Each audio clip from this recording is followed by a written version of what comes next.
So let's talk about a cognitive distortion called filtering.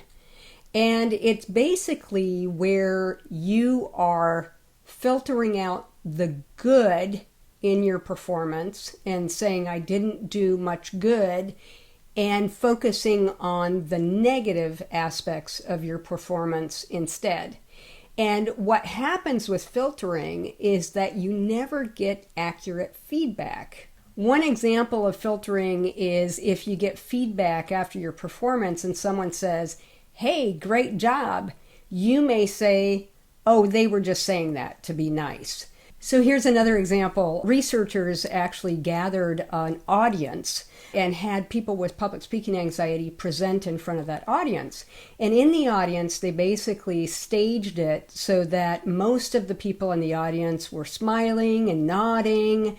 And then there was one person in the corner that looked bored and was scowling a little bit.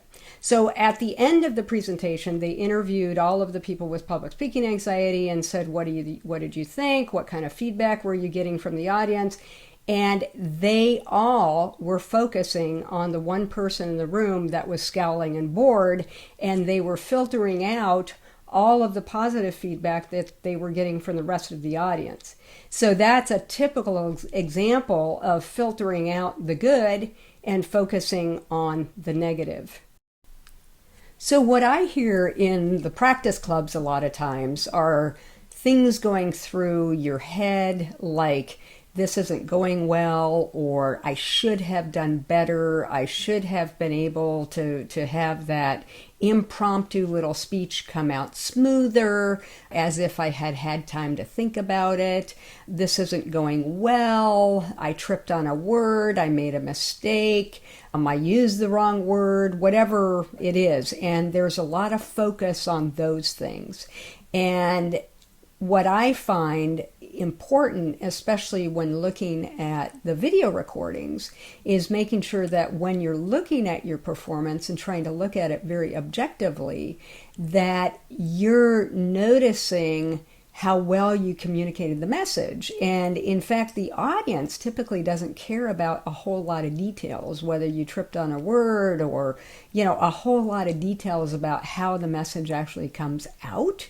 As long as it is basically clear what you're trying to say and that message is coming across, that's all that really matters. The audience is just taking these broad brush strokes. They're not focusing on all these little details that you're focusing on.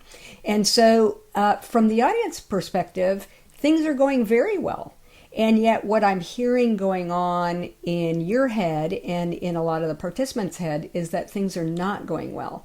And a lot of that is that filtering, which means that you're not getting accurate feedback about your performance, and you're sending a lot of danger and threat messages over to your amygdala, the fear center in your brain, saying things are not going well, which is increasing your anxiety. And actually, you are performing very well and good enough.